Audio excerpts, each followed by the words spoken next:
اللہ کے محبوب کا ایک فرمان سنیے، ہر دین کی ایک الگ شناخت ہوتی ہے، الگ پہچان ہوتی ہے، ہر دین کا ایک تشخص ہوتا ہے جس سے وہ دین پہچانا جاتا ہے۔ فرمایا اسلام کا تشخص حیا ہے۔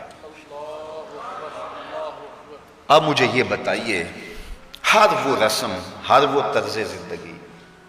جو اسلام کے اس مزاج سے ٹکراتی ہو تو عملی طور پہ ہمیں اس کا بائیکاٹ کرنا ہوگا اور اس کے لیے ہمیں کوشاں ہونا پڑے گا، اس لیے کہ اسلام کا مزاج یہ ہے کہ اسلام ہمیں درس حیا دیتا ہے، صرف درس حیا نہیں دیتا بلکہ رسول رحمت نے فرمایا ہر دین کی ایک الگ پہچان ہے، ایک شناخت ہے اس دین کی۔ اسلام کی شناخت حیا ہے،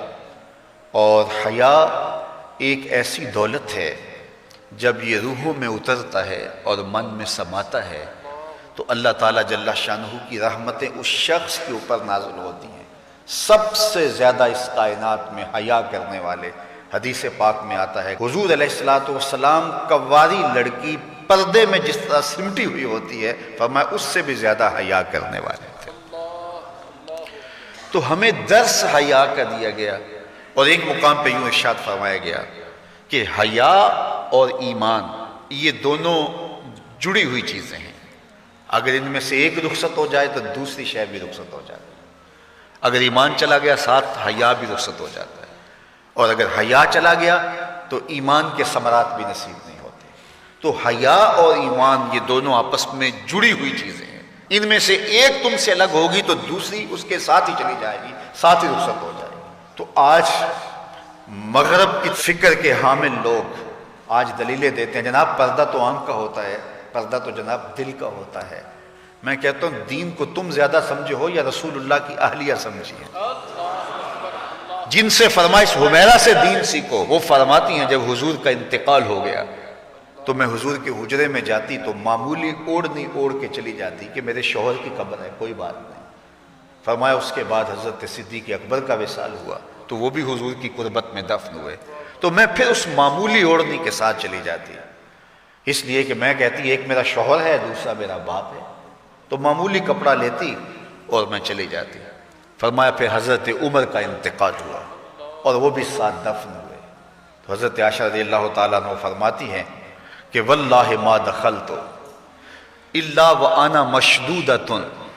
علیہ صوبی حیاء من عمر، کہ اس کے بعد پھر میں کبھی نہیں گئی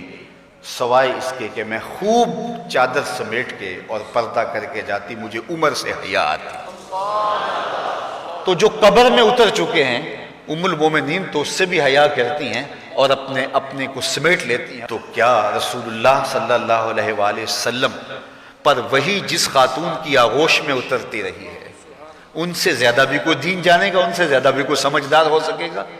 تو یہ اصطلاحات کہ جناب آنکھ کا پردہ ہوتا ہے اور دل کا پردہ ہوتا ہے، یہ ساری چیزیں مغرب کی طرف سے ہمارے اندر داخل کر دی گئی ہیں کہ اس قوم کو حیا کے جوہر سے خالی کر دیا جائے، چونکہ وہ جانتے ہیں کہ ان کے رسول نے فرمایا ہے حیا اور ایمان لازم و ملزوم ہیں، ان میں سے ایک رخصت ہوگا تو دوسری چیز بھی رخصت ہو جائے گی۔ تو یہ ان کو اگر کہا جائے کہ ایمان کو ترک کر دیا جائے تو یہ تو کبھی بھی نہیں کریں گے، تو لہٰذا طریقہ یہ ہے ان کو بے حیا کیا جائے۔ جب حیا کا جوہر لٹ جائے گا تو پھر نتیجہ کیا ہے؟ ایمان کے ثمرات بھی ان کو نصیب نہیں ہوں گے، ان کے نام پھر مسلمانوں والے رہ جائیں گے، لیکن ایمان جو روح کی گہرائیوں میں اتر کر کے وہ جو حرارت اور جو نور پیدا کرتا ہے وہ ان کو نصیب نہیں ہوگا، اور یہ جو ہے وہ عجیب ایک بے چینی کی زندگی گزاریں گے، آدھا تیتر اور آدھا بٹیر، عجیب قسم کا یہ ایک جو ہے وہ معجون مرکب بن جائیں گے، ان کے پاس کچھ بھی نہیں رہے گا۔ تو اس لیے ایک ہی بات ہوگی، اس چمن میں پیروے بلبل ہو یا تلویز گل، یا سراپا نالا بن جا یا نوا پیدا نہ کر۔ تو آج دنیا کے اوپر ہم رسوا جو ہو رہے ہیں تو اس کا سبب یہ ہے کہ ہم آدھے تیتر اور آدھے بٹیر ہیں۔ علامہ اقبال نے جب شکوے کی زبان کھولی تو لہجہ بڑا تلخ ہو گیا، لیکن جب جواب آیا تو سارا نشہ اتر گیا۔ جب شکوہ ہوا تو لہجہ یہ تھا کہ تیرے کعبے کو جبینوں سے بسایا ہم نے، نوع انسانی کو غلامی سے چھڑایا ہم نے، تیرے قرآن کو سینوں سے لگایا ہم نے، پھر بھی ہم سے گلہ ہے کہ وفادار نہیں، ہم وفادار نہیں تو بھی تو دلدار نہیں۔ بہت سخت لہجہ ہو گیا، فتویٰ بھی متوجہ ہوا، لیکن جب جواب آیا تو سارا نشہ اترتا ہے۔ لفظ وہی ہے، صرف صیغہ بدلتا ہے۔ اب آواز ادھر سے آ رہی ہے، صفائے دہر سے باطل کو مٹایا کس نے، نو انسانی کو غلامی سے چھڑایا کس نے، میرے کعبے کو جبینوں سے بسایا کس نے، میرے قرآن کو سینوں سے لگایا کس نے، تھے تو آبا وہ تمہارے ہی مگر تم کیا ہو، ہاتھ پہ ہاتھ دھرے منتظر فردا ہو، ہر کوئی مست مئے ذوق تن آسانی ہے، تم مسلمان ہو یہ انداز مسلمانی ہے، حیدری فقر ہے نئے دولت عثمانی ہے، تم کو اسلاف سے کیا نسبت روحانی ہے، وہ معزز تھے زمانے میں مسلمان ہو کر، ہم خار ہوئے تارک قرآن ہو کر، ہماری پستی، زبوں حالی، ذلت، نکبت، رسوائی،